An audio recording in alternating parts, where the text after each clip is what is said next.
Hi, I'm Debbie, and welcome to Divine Destiny with Debbie. Today we're reading for June 27th, 28th, 29th, and the 30th. That is Monday through Thursday. Now, if you've watched me before, you know this is going to be the introduction for all of the videos, but I will post a timestamp so you can bypass this introduction. Now, I will be using my Radley Valentine decks for this reading. I will use my Archangel Power Tarot cards, main reading. I'll pull one from my Guardian Angel cards. I will also pull one from my Emily Anderson crystal deck. Now, for the overview though, I will be using my Waite Rider traditional tarot and my Colleen Barrett Reed the Good Tarot. I have prayed, meditated, and infused all the decks with Reiki energy. Just remember, this is a general reading. It may or may not resonate. Take what you like, leave the rest. So we have that really big, I am posting this on Friday, and we have that grand alignment going on. And I mean, it's not just 5 planets. I mean, it is all the planets have some sort of an alignment going on. Pluto may not necessarily be quite where it needs to be, but it's within a really good distance. It's also, when you see the moon up there, think that's in a way, we're not going to be able to see the Earth, but the Earth is part of this alignment also. Now, so there's a lot of different weird things going on with this alignment. All the planets have some sort of connection. You may not be able to see them. Maybe you might need a telescope or binoculars. And even then you may not be able to see them all too. So we still have that going on. Again, this Friday, today was the biggest part of it. It will still be going on Saturday. And then it starts to slowly move. They start to slowly move away from each other. I did talk to you the last time about, that song Aquarius. That has been running through my mind again. And the other thing we also, since this started, as all these planets were moving into this major alignment that's called the Great or Grand Planetary Alignment, this also started, what was it, back in, was it April, May? So in May, there was a waxing moon in Leo. In June, a waxing moon in Leo, and there will be another waxing moon. I said it was on the 1st and 2nd of July. So there's some interesting energies going on. I do follow I do follow a few, not necessarily astrologers per se, but people that, talk about what's going on. And I have to tend to agree that we just don't really know what this is all about, because it hasn't or it doesn't happen for us, too often. Now, the interesting thing about this, excuse me, somebody's, oh, stop that. So the interesting thing about this is that as this goes on, and we do have that new moon or the waxing moon in Leo on that 1st and 2nd, I talked about Pluto, which has been in Capricorn, and Pluto started that, in February 2022. It was in the birth chart of the United States back in, July 4th, 1776. So, that was the same type of station it was in at that time. So that has a lot of revolutionary days type of energy going on.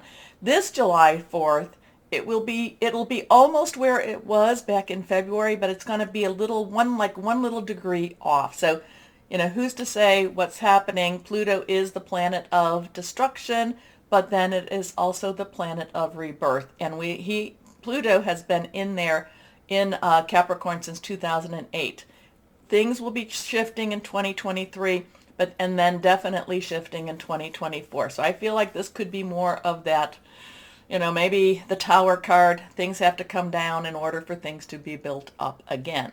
Because, Phoenix, the ashes of the Phoenix rises from the ashes. So just putting that out there.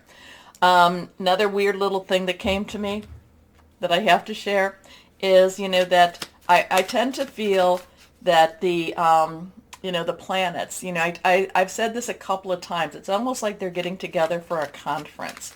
And you can almost feel the energies just watching us. And it came to me how Earth is the only planet not named after a Greco Roman god. So it just, it's just an interesting, like, why weren't we with that? So it's kind of like, you know, interesting energies going on. The Watchers are watching. What are we going to be doing? We're not even sure. But let's see if the cards will tell us anything from higher power. One card has fallen. When they fall, we need to see what they're about. And did I tell you I'm an intuitive channeler? I open myself to higher power, and whatever it is, higher power, I just say, just let it come through. So claircognizant is, I guess, the other word for that too. Another card has fallen, and let's go ahead and cut and see where we're at, what we're doing here. Okay. Remember to always remember, whatever is going on in the world, in the universe, we still have to live our lives, and we are of the light, so we need to stay shining. We need to burn bright, okay? Even though sometimes it doesn't seem that easy. Okay, let's see what we have here. First card, the Hierophant. Okay, the Hierophant's an interesting card, and if you follow me, you know that I'm not necessarily a fan of the Hierophant. This is a 5. 5, so there is a 5 here. 5 has change energy, positive, negative energy. It could be either one, but it's a little bit on the stressful side. The Hierophant is the business of religion, the business of government. This has a very strong Pisces energy here too. Because that's really, we have been in the age of Pisces, where it has been about rules and regulations and, do as I say, this is the way it needs to be, about doctrines. And it doesn't necessarily mean from religion. And I'm not talking spirituality. I'm not talking about connection with higher power, God, Spirit, Holy Spirit. I'm not talking that. I'm talking about the rules assigned by government and by religion. So the Hierophant has that very strong structure, that very, this is the way to do it. You don't even have to think. You just know, follow the rules. Okay, maybe life won't be easy, but I follow the rules. I'm not going to get in trouble. But the Hierophant energy comes, and it's kind of a little bit of like, well, you know what? Okay, you be you, you do you. I think we're going to try something different here. So the Hierophant is kind of that energy. It's like, do we follow the rules? Do we follow the regulations? Do we do as we're being told, or do we possibly do something a little bit different? I do not, I'm saying, it's all in love, it's all in peace, it's all in the light.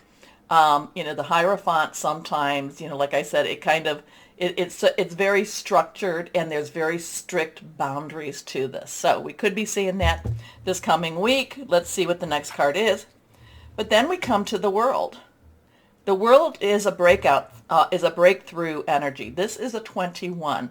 So we have 210, so 1010 is transition, but we also have that 2 energy. 2 is choices, it's decisions, it's which way are we going to go, it's coupling together. And then we have the 1. 1 is a new beginning. 2 plus 1, 3. Very powerful number, celebration, and also creativity. The World is, things are done. The job is completed. Whatever needed to be done is done. So what does that have to do with religion? What does it have to do with the government? These are both major arcanas. These are both universal energies. But whatever it is, it's done. Now what we have to do is either we rest, we just kind of think back, we contemplate a little bit.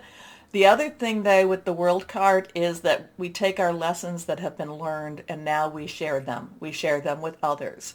So, but a lot of times between that, there is that resting period, and then we get ready to move on again. But there is a sense of completion with the World. There is a sense of you've gone through a lot of the trials. Again, these two being connected, that's going to be interesting. Let's see what this card has. Then we come to this reverse card. This is a, like I said, reverse cards have a little stronger energy. This is a minor arcana, but this is the 3 of Cups. And the 3 of Cups, 3 again, I talked about that. There's the power of 3, saying something 3 times, doing something 3 times. And having two other people with you as you all come into agreement. It's also, like I said, celebration. It's also creativity. Cups is our water energy. It's Cancer, Pisces, Scorpio, fluid, emotional, very spiritual energy too. We are in Cancer right now. We do have our Cancer new moon on the 28th, and that will be at 10:52 p.m. It does bring a new season for us. So there could be a very, that things are moving. These two are the ones to watch, but this is the one how we're dealing with it on the earth. And again, the new moon is on that 28th, 10:52. Now we also have earlier in the day on the 28th, we have Neptune going retro in Pisces. It's not strongly there yet, but it is. So that, Pisces again, Pisces season, transitioning into Aquarius, but it's not like a light switch that just, flips on. It's more of a dimmer switch, and sometimes we make it a little lighter, sometimes we make it a little darker. Neptune is about secrets, dreams. Pisces is also. So, Pisces is, like I said, Pisces is about, we've been 2,000 years in the age of Pisces, which has been about religion and government. So, so we've got something going on with that one too. Who's to say? We will see. But this is about celebration. This is lifting your cup. This is enjoying whatever this is. And again, there is a lot of movement with this energy here. So now, let's see. Let me know what you're thinking about this. Let me know what you're thinking about this. And, the Hierophant, I'm a Leo, so it's kind of like I'm a little bit rebellious against this. Cusp of Cancer, Moon in Pisces, and then my Venus is in Gemini. So, and we're going into, Venus is turning into Gemini. So I've got a little bit of it all. I do have some earth signs and earth energy there. I think something's in Virgo. Can't remember. Anyway, let's see what we have. Higher power, we've got a couple of cards that have fallen on the floor. And like I said, when they pop, we have to read them. Okay, let's see. Okay, good. Come on. Okay, so now, and they fell like this. So now we have Justice. This is Major Arcana again. And this is Justice card. Justice, this could relate back to the Hierophant, could relate back to the World. We have a 1-1. New beginning, 10, transition, 1 + 1, 2. We've talked about what that is, decisions, choices. Justice could be very in the natural. It could also be in the supernatural. It could be karma being fulfilled, karma being met. It could also be justice coming to this world. So let's see what the next one is. Oh, okay. Now we have, and this is good. I love this one. This is the 10 of Earth. 10 again, transitional energy. So we've got some ones going on with that. Earth, Pentacles, Virgo, Capricorn. Remember, Pluto's in Capricorn. And I do feel like we're coming to that part where Pluto now has to do some rebuilding in Capricorn, or Capricorn's kind of saying, enough is enough. We have to do it. But it's not necessarily going to be quick. It's not necessarily going to be easy. But the 10 of Earth actually is a very positive energy. It's a very, stable energy too. So, and our last one is, again, we have that 3 of Cups, the 3 of Water. So there's confirmation. So whatever's going on, even if we don't necessarily see the outcome, it does feel, especially in the spiritual and the supernatural world, it does feel like there is positive energies moving, positive things happening, celebratory energy. I'm always surprised. I'm always thinking that I'm going to come in and like, oh my goodness, henny penny, the sky is falling. And then the cards say that things are moving. Things are moving the way the divine wants them to do, the way higher power, God is, things are working out the way they're supposed to be working out. But again, we get the 3 of Water, we get the 3 of Cups, which is the same energy, and it's all about celebration. Okay. Always interesting. Anyway, let me know what you think. Also too, like, please like, because that moves the algorithm thingy or something. It gets the videos seen more, so thank you. But also, besides liking, share, subscribe, click on the bell for notifications, do all the things you need to do. Comment, let me know what you think about this one, because there's a lot of hidden layers with this, and I still go back. The thing is, though, the Three of Cups and the Three of Water, see, these are universal energies. These become what's going on more around us. So, I would say with the Ten of Earth, and I would say with the Celebration, even if things don't make sense, don't let fear guide you. Don't let fear rule you. Remember, fear, tool of the devil. So don't let that happen. And, I do feel like even if you feel like things are not necessarily going the way you want, laugh. Laugh in the face of the devil. Laugh in the face of the evil energies. Okay? That brings our vibration to a higher level. Okay. So anyway, I will start our videos now. And like I said, there will be a link where you can just bypass all of this. Thank you.